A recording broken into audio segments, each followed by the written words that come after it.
Now, the other day, Adam22 from the No Jumper podcast was live streaming on YouTube with the one and only Boonk, aka Boonk Gang, whole lot of gang shit. There was something that happened at the end of this interview that a lot of people have been talking about throughout this week. And you may wonder what exactly happened. Well, this right here happened.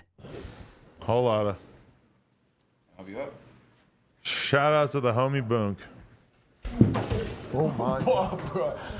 As you can see, that right there was Boonk passing out live during the No Jumper podcast. You may look at this and ask yourself, why is this even such a big deal? He passed out, so what? See, that's exactly where the title of this video comes in, because Boonk is literally dying in front of us. Now, if you know anything about Boonk, then I don't need to explain to you how this man got so famous, but in case you don't and you live under a rock, then check out this video right here.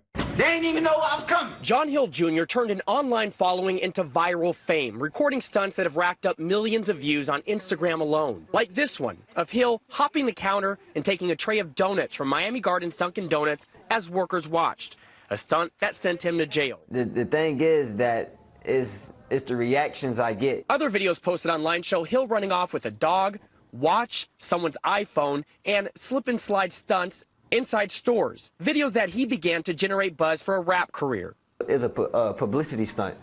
So now that I got up there, now I'm trying to get my music back in. Pretty much what Boonk did to get to the point where he's at was do these crazy quote-unquote publicity stunts that involved things like him stealing from people or restaurants in public, and of course all that was recorded and put on social media. He's been famous on social media for about a year now, but here we are today and things are not looking too good for him. The clip of him passing out on the live stream obviously didn't happen out of nowhere, because as soon as he showed up to the interview, it was extremely clear that he was off something, whether that be pills mixed with alcohol and other stuff. Nobody knows but himself. By the way, I want to salute Adam22 from No Jumper for actually trying to end this interview. If you've seen this interview, then you know that multiple times throughout the interview he actually tried to end it, but Boonk was very persistent and he wanted to continue the interview. There's a lot of people in Adam's situation who would have tried to use this situation for their own gain, but the fact that he tried to end it because he saw Boonk's condition, that to me is just respectable. So salute to Adam22. But this entire situation made me extremely sad, and it really bothered me because I was thinking, how did it even get to a point like this? Why didn't any of Boonk's friends stop him from doing this interview? Because keep in mind, he could barely function by himself, which means that there was a possibility that someone could have stopped him. And I'm sitting here thinking, whoa, isn't there anyone, okay, not a single person in his life that don't want him to live like this? What kind of friends do you have if none of them don't say anything when you're desperately trying to self-destruct? And yes, when I say self-destruct, I really mean it, because check out this tweet right here. I do drugs because I feel alone. When I'm high, I feel nothing. When I'm sober, I feel everything. Now, that was Boonk only a day after this entire situation went down. And then on the same day, he also tweeted this: my whole life, people pushed me away, acting like they care about me. And then here are some other tweets that I think you need to see. Drugs make everything feel better. I need love in my life. And then a second time, weeks before this tweet, he said the same thing. I need some love in my life. And then look what he said right here a couple months back. Sometimes I just want to disappear. I feel pain. I'm just really good at hiding it. I want you to realize that people nowadays treat social media like their real life diary. Things you say on social media most of the time reflect how you're feeling inside. And you say those things in hopes of relating to other people who may feel the same way as you, or sometimes you actually do it because you want to show the world you're literally crying for help. Now, I want you to look at what Lil Peep put up on Instagram the exact day he passed away, and this is what he said: when I die, you'll love me. And also, don't forget that he put up a picture of him taking drugs with the caption, fuck it. By the way, just as a disclaimer, yes, I know that Lil Peep died because he overdosed and not necessarily because he was crying for help and then he killed himself, but I'm just using this as an example to show what people put out on social media usually kind of has a connection with how they feel inside, because we know that Lil Peep was going through his own demons. So hopefully you understand what I'm trying to say here, but just wanted to put it out there. But I digress. So back to this entire Boonk situation. I'm only talking about this because there's something extremely serious going on with Boonk here, and to me it's